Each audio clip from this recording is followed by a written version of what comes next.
Hello friends, নানান ব্যঞ্জনে তোমাদের সকলকে স্বাগত জানাচ্ছি, আমার দূরের বন্ধু কাছের বন্ধু সকলকে। আজ দেখো আমি পাবদা মাছ বানাবো। তো দেখো টমেটো আছে, কিন্তু আমি টমেটো দেবো না। টমেটো ছাড়া আমি এখানে কাঁচা লঙ্কা আর শুধু পেঁয়াজ দিয়ে রান্না করবো, আদাও দেবো না। তো একদম সিম্পল করে রান্না করব। তো দেখো মাছগুলোকে এখন আমি একটু লবণ আর হলুদ দিয়ে মাখিয়ে নেবো। লবণ হলুদ দিয়ে এখন একটু সরষের তেলও দিয়ে দিব, কারণ মাছ তো খুবই ফাটে, এই কারণে। এখন একটু সরষের তেল দিয়ে ভালো করে এটাকে এখন মাখিয়ে রেখেছি। এখন দেখো তাওয়া বসিয়ে দিয়েছি, তাওয়াতে মাছগুলোকে ভেজে নেব। এখন যে আমি মাছগুলোকে ছাড়বো, খুব ভয়ানক ব্যাপার আর কি। তো আমি মাছটাকে দূর থেকে ছেড়ে দিয়ে আমি এখন দূরে সরে গেলাম, একটু ঢেকে দিলাম। আর আমি দেখাতে পারবো না, তো এই যে দূর থেকে একটু মানে উল্টিয়ে দেখালাম, তিনটা তিনটা করে মাছ ভেজে নেব। তো এখন একটুখানি অনেক দূর থেকে আমি এটাকে উল্টে দিচ্ছি, কারণ ভীষণ ফাটছিল। আর মানে এত জোরে জোরে ফাটছিল, মানে ভয় লাগে আর কি। তারপরে এখন এইভাবে দূর থেকে এরকম উল্টে দিয়ে এখন আবার একটু ঢেকে দিব। দেখো মাছ তেলগুলো কেরম ভাটছে। এখন ঢেকে দিলাম।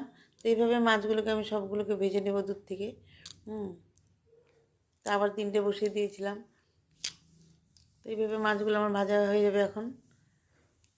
আর তোমাদেরকে আর দেখাচ্ছি না। তো এইভাবে ঢেকে ঢেকে আমি ভেজে নিয়েছি মাছগুলোকে।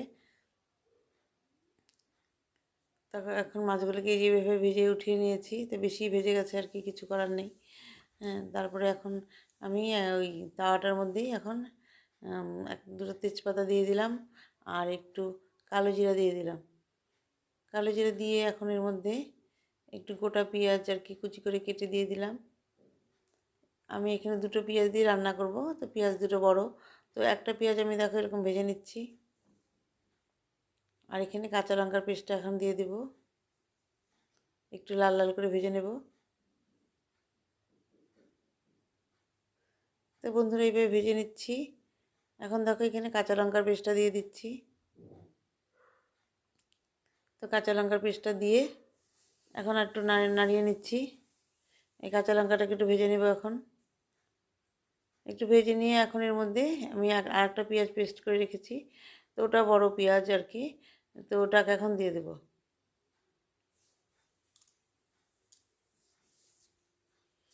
এখন এটা একটু ভাজা ভাজা হয়ে গেল, ভেজে নিলাম। এখন এর মধ্যে পেঁয়াজের পেস্টটা দিয়ে দিলাম। দিয়ে এখন এটাকে ভালো করে একটু এর মধ্যে মিশিয়ে নিয়ে এখন এর মধ্যে লবণ আর হলুদ দিয়ে দিলাম। তো লবণ হলুদটা দিয়ে ভালো করে একটু মিশিয়ে নিয়েছি। মিশিয়ে নিয়ে এখন এর মধ্যে দেখো জিরের গুঁড়ো আর শুকনো লঙ্কার গুঁড়ো দিয়ে দিলাম, আর কিছু দেবো না। এখন এটাকে ভালো করে একটু মিশিয়ে, মানে একটু ভাজা ভাজা করে নেব মশলাটাকে। মশলাটাকে একটু ভালো করে ভাজা করবো, একদম কষিয়ে ভাজা করব, লাল লাল করে। এখন এইভাবে ভালো করে ভেজে নিচ্ছি মশলাটাকে। এর মধ্যে এখন দুটো কাঁচা লঙ্কা দিয়ে দিলাম। দুটো কাঁচা লঙ্কা দিয়ে এখন আর একটু ভেজে নিচ্ছি ভালো করে। এইভাবে ভালো করে ভেজে নিয়ে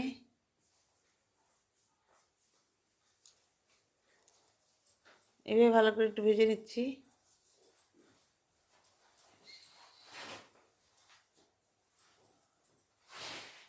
ভেজে নিয়ে এখন এর মধ্যে একটু জল দিয়ে দিলাম, গরম জল।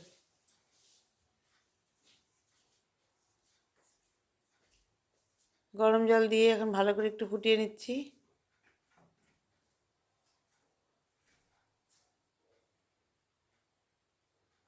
ফুটিয়ে নিয়ে এখন এর মধ্যে মাছগুলোকে সব ছেড়ে দিলাম। এভাবে সব মাছগুলোকে এখন ছেড়ে দিচ্ছি। তো বেশি ঝোল রাখবো না, এরকম একটু শুকনো শুকনো করে বানাবো, হালকা হালকা ঝোল থাকবে আর কি।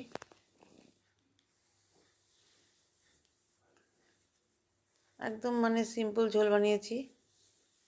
একদম সিম্পল বানালে খেতে ভালো হয়, ওই জন্য বেশি আর মশলা দিইনি। আর পেঁয়াজ তো আমি একটু দিই, অনেকে তো শুধু কাঁচা লঙ্কা জিরা দিয়েও বানায়, এটাও খুব ভালো লাগে খেতে। আমি আর কি পেঁয়াজ মানে পেঁয়াজ সব মাছে দিয়ে দিই, এই আর কি। তারপর এখন এর মধ্যে দেখো ধনে পাতা দিয়ে দিলাম। ধনে পাতাটা দিয়ে এখন আর একটু ফুটিয়ে নিয়ে তারপর আমি এটাকে নামিয়ে নেব। এখন ঝোলটাকে একটু ফুটতে দিচ্ছি।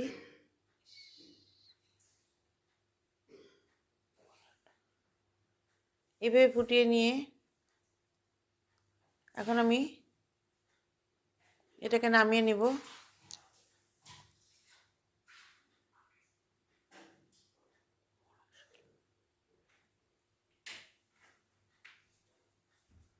এভাবে আমার রান্নাটা হয়ে গেল। এখন দেখো আমি উনানটাকে অফ করে দিয়েছি। এখন আমি এটাকে সার্ভ করে দেব। তো বন্ধুরা, তোমরা সবাই ভালো থেকো এবং সুস্থ থাকো এবং আমার পাশে থেকো। নমস্কার।